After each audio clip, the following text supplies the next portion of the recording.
And good morning, boys. We are at Revolution Automotive. We just got here. We are going inside to see what the Dark Horse can do, put to the rear wheels. I'm gonna have to throw in the previous dyno clip of what we did. I think it was like 427 it made to the rear wheels, but we have it all saved on the shop dyno. So we're gonna see what it does stock with headers and with the ported manifold, and if it really makes a difference. We're gonna go inside right now, check it out, make sure it should be all up on the dyno and ready to rock. So have a guess down below, let me know what you guys think it's gonna do, and yeah, let's get it. All right, so these are the previous dyno runs. 426 was the best. That's what I thought it was, 426 or 427. 420 on the second pull, and then the torque right there, 368, 366. All strapped up with the headers. You guys can take a look. Probably looks real nice in there now. I can barely see them. There they are, tucked away. So we're gonna do a few pulls with the headers on and see what it does. The previous car in here that was a 10-speed with 315 gears picked up about 30 to the wheels.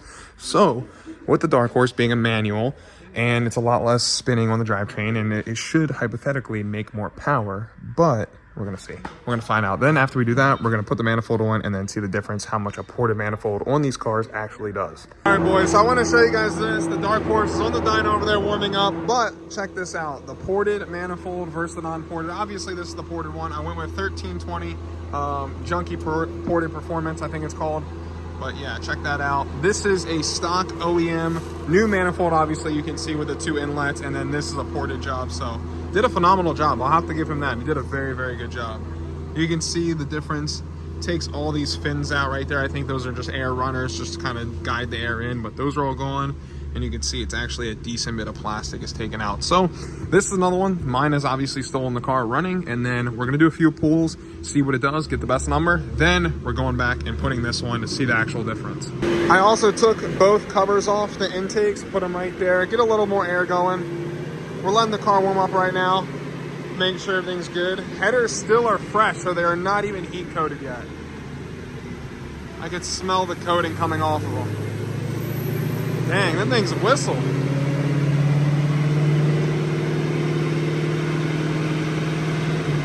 I don't know how well that could pick up on camera, but that sounded so sick. Literally whistles more than the Shelby now. Literally almost sounded like it was gonna be a supercharger noise, like and then it just died off. All right, boys, I think the car is warmed up enough now. We're gonna see what it does. Drop a guess. I'm actually really curious. Like I said, it made 426 last time for the rear wheels, bone stock, 100% stock. Now with headers, it's gonna be opened up a lot more. Like I said, the other guy picked up 30 with the 10-speed and with 315. So this technically might be the closest thing to a full bolt-on Dark Horse. You guys are gonna see. I haven't seen one that's done headers and the ported manifold. So we're gonna have to run Derek. We're gonna try to gap him. Brandon's getting gapped, and yeah, we're gonna have to race Chuck again. We're definitely gonna get gapped, but I'm gonna try my best shifting this thing. Getting it ready for all them boys out in pits. Someone wants to run the Dark Horse. I actually really want to race the GT350. GT350 versus the Dark Horse, I think that's gonna be a good race now.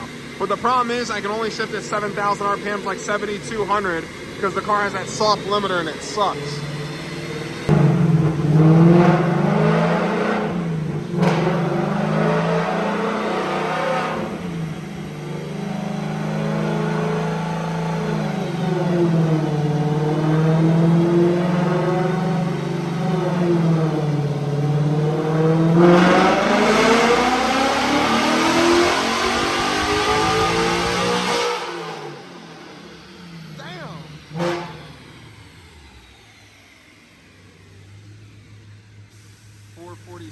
On that one, and a 386 torque.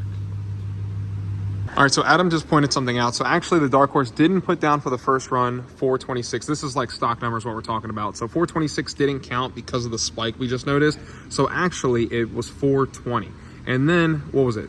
What was the most one we got out of it? 453? So yeah, 453 is the first run with the cooks. Okay. So that's 33. That's 33 horsepower with no tune.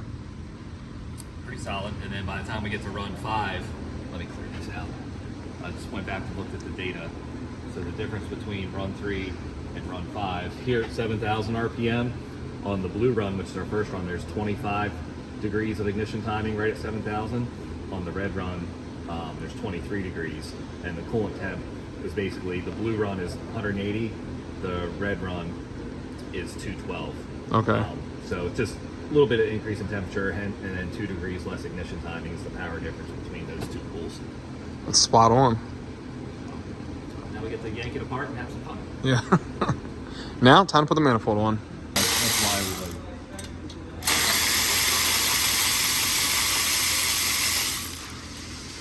TJ, I'm gonna need you to drop one of the bolts down into the hole. Drop a bolt down in my motor, please. Dang, those are long as shit, too. You want to hold these? Yeah. God damn, they're big. Not the same size, I would have to say. Alright, let's see what it does. Ported manifold.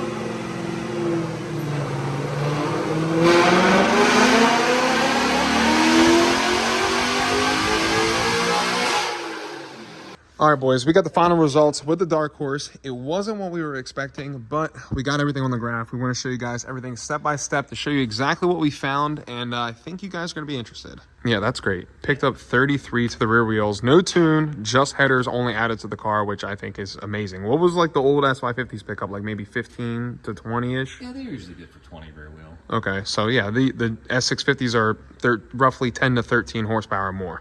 So definitely happy with that. Made a couple more pulls, and then the power started coming down. So let me remove a couple of these. So that's obviously just from heat soaking and the manifold getting hot, and obviously all the temperatures increasing. yeah, so this is still stock manifold. Third pull in, we're down to 446 and 386. I went back and looked at the data logs, and the difference at 7,000 RPM was like 25 degrees of ignition timing on the blue run, which is the 453, and we were down to 23 degrees of ignition timing at 446, which makes sense. So got the ported Joker's intake manifold on.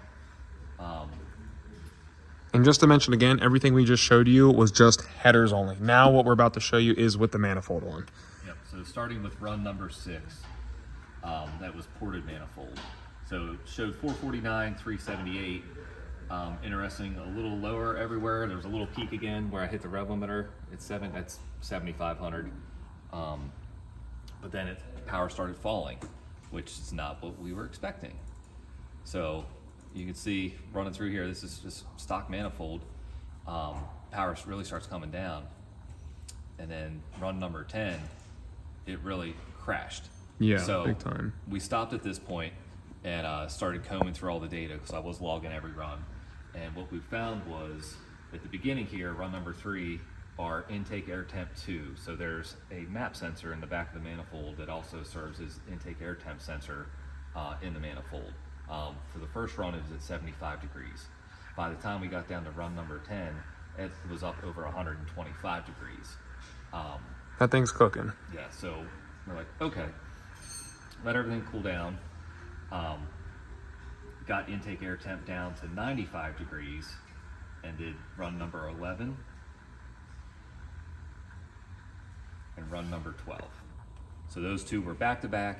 Intake air temps were under 100 degrees, like in between 95 and 100 degrees for intake air temp 2. Our timing was consistent on the top. We were at like 25 degrees for both. So being that the car was heat soaked, these were our new kind of base runs. For testing purposes, we wanted to know, so now that everything's heat soaked, we know what our intake air temps, how much they're affecting the power, we put the stock manifold back on. So runs 13 and 14 are the stock unported intake manifold on. So it's damn near identical. Yeah, it's very, very close. Of course, usually when we do ported manifolds, we like to have access to the tune because manipulating the cam timing can give you great results, which we're not able to do yet. But our timing was consistent out here. Air fuel was consistent. It's a pretty good test at this point because our intake air temp 2s were consistent. So I guess long story short, it's pretty apples to apples as far as the power and the torque. You know, as of right now, it really doesn't seem worth it.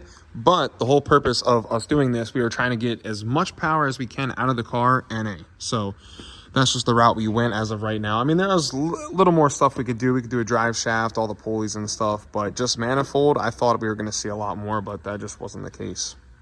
Kind of a letdown today, boys. Kind of a letdown. But at least we know. Now you guys know, and take what you want from it. Those are the results. All right, boys. Good freaking morning. We are picking this back up in the Dark Horse. We are headed to Richmond, Virginia right now, but we did have some stuff to discuss about the headers, the ported manifold, and every single thing that went down in that episode of that day's video, or everything I filmed at the shop. Might have to go windows up leaving here. Royal Farms got music blasting. But before we get into anything, I have to say the sound of this car now is so amazing. It is so perfect. I can't make it up. This is literally like, this has to be my #1 favorite driving car I've ever driven, and by far over the GT500. Don't get me wrong, all the GT500 guys watching, I love the GT500, but I fell in love with the manual transmission. I fell in love with this car. I fell in love with the screens, and the tone of it is insane. It's absolutely freaking insane.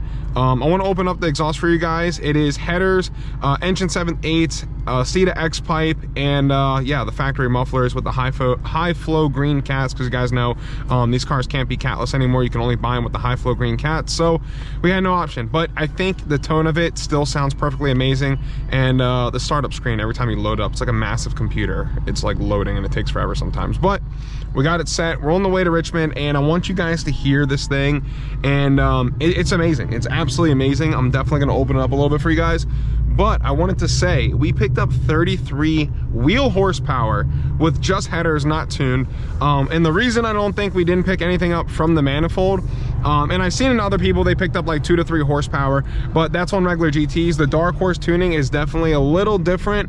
That being said, I think like Adam was saying, we need to adjust the cam timing and stuff, and that will definitely change it up when it comes to that manifold actually working good, and I think that's where we're going to see the true potential. But as of right now, we put the stock manifold back on, and it made good power, and so I was happy with that. Once the tuning is available, we're going to go back and we're going to change it. Is the exhaust open? I can't tell right now. Yeah, it is. Oh yeah, she screams.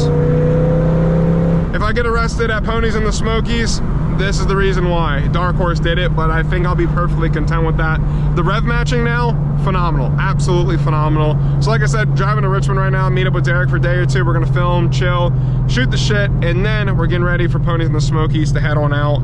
Listen to the rev matching.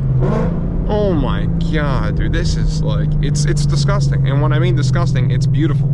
It's like a harmony.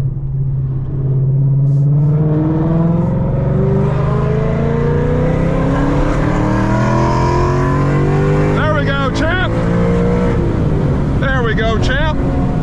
If you don't enter the highway like a NASCAR driver, and there might be a cop behind me, and we might already be going to jail. I don't know, I can't tell nowadays with all the headlights.